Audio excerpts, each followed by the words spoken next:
This is a Fox News alert. Massachusetts now making history today, becoming the first state where universal health care is now the law. It's Governor Mitt Romney signing the bill. Just hours ago, he's also a likely GOP candidate for president in 2008. So is this something he'd bring to the whole nation? Governor Romney joins us now from Boston. Governor, the money shot for me is Ted Kennedy behind you. What do you make of that? Well, it was a bit of a shock, as one of my sons said. Ted Kennedy supporting a bill which I authored. That's going to actually be a cure to global warming because hell is frozen over. I do want to get into the particulars, Governor. I know you don't like to talk about presidential ambitions and all of that, but many in your party do. You've been written up even in the latest Newsweek as presidential timber given serious consideration. Would this be an issue that could go national? Well, I think health care and education are two issues that the Democratic Party has held on to for a long time, but they haven't had answers. In education, they're so tied to the teachers union, they haven't been able to reform education. And with regards to health care, they keep looking at a universal coverage, which means single payer and government takeover, and people don't want that either.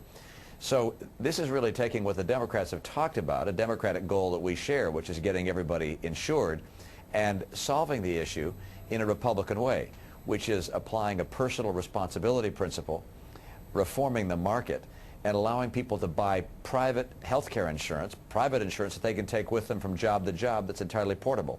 So it's a Republican way of solving a problem which we face as a nation. You know, still the Wall Street Journal, a fairly conservative publication, you had a column in the same newspaper yesterday, but today in an editorial saying, by making a fetish of universal coverage, Governor Romney has brought into a bidding war with Democrats, and advocates of socialized medicine are bound to win in the end. What do you think of that? Well, I think they're wrong in that, but time will tell, of course. Here's something I don't think that a lot of people recognize. We have a lot of people uninsured in this country, and yet all of them get health care. I don't think we recognize that. The cost of health care is very high, in part because so many people don't have insurance and expect everyone else to pay their way for them, either through taxes or through higher insurance premiums of their own. And so what I'm saying is no more free ride. Everybody comes into the system and they purchase insurance if they can afford it. If they can't, we'll give them help purchasing that insurance with the money we've been spending to give them free care. We're a lot better off as a society having people taking responsibility for their lifestyle, for their health insurance, and paying as much as they can afford so they have that coverage. You know what worries me, Governor, when you set up things like a new board to help determine the acceptable insurance policies and all of that, I know that this kind of stuff always starts with good intentions, but you're a savvy businessman as well. You know it starts that way. And then I can see a board that might be beholden to politicians and bureaucracies, and then it runs amok. Even the president has seen that with his Medicare prescription drug plan. Started out as $300 billion. Last time I looked, Governor, it's $600 billion and rising. Yeah, there's no question that that if you have a legislature or elected officials that have as their intent raising people's taxes, it can go in a bad direction. And I think you have to say that we're going to fight very hard to make sure that doesn't happen. But you have to apply market principles to an issue as large as health care. And that's what's been done here. The Heritage Foundation worked long and hard to work with us to put together a program that allows small businesses to finally purchase insurance, health insurance, at the same kind of low cost that big businesses pay. At the same time, we had to find a way to get every individual the insurance policy they need at a rate that they can afford. Now, the board you're talking about is a board which enables people to be able to get insurance, take it with them wherever they go from job to job. And we're trying to get rid of the mandates in our insurance. Right now, if you get a health insurance policy in Massachusetts, it has to include in vitro fertilization. That doesn't make a lot of sense. We want people to have policies that are across the spectrum in terms of the benefits that are provided, and that's something which these reforms allow.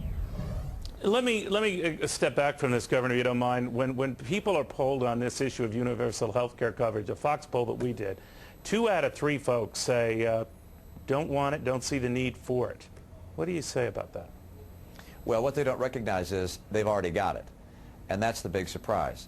Everybody in this country does get free health care. If they get sick, if people get cancer, or they break an arm or a leg, or they have, heaven forbid, a heart attack, they go to the hospital and they get treated. And then everybody else pays the cost of those individuals if they don't have health insurance or if they can't afford it themselves. So we have universal health care. What I'm saying is, for people who can afford to buy insurance, It's time for them to step up to the plate and buy that insurance. And for those who can't afford the insurance, we'll help you pay only what you can afford to pay. We'll help you get that policy, but no more free ride, because we have universal health care. It's time to get coverage, health insurance coverage, and insist that people pay what they can afford to pay. It's time for a personal responsibility to step forward rather than a government pay for people who don't have insurance. Do you think, and I know you always eschew these political questions, Governor, so forgive me if I'm indulging that. Among the conservative base, very powerful in your party, when it's seen that you're there and Ted Kennedy's behind you, that Hillary Clinton kind of likes your plan, and that conservative publications like the Wall Street Journal, while personally commending you, bash this plan, does that hurt a prospective candidacy?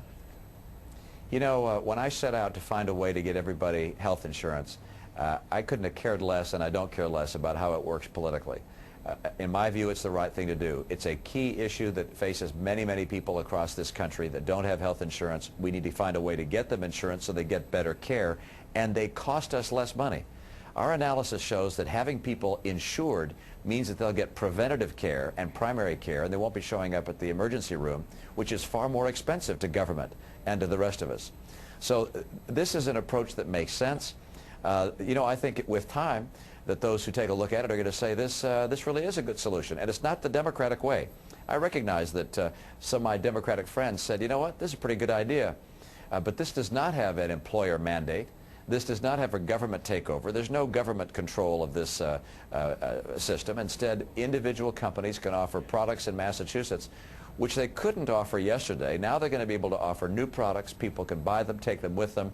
It's a Republican way of reforming the market. Because let me tell you, having 30 million people in this country without health insurance and having those people show up when they get sick and expect someone else to pay, that's a Democratic approach. That's the wrong way. The Republican approach is to say, you know what? Everybody should have insurance. They should pay what they can afford to pay. If they need help, we'll be there to help them, but no more free ride. Governor Mitt Romney, thank you very much. Thanks, Neil. Good to be with you.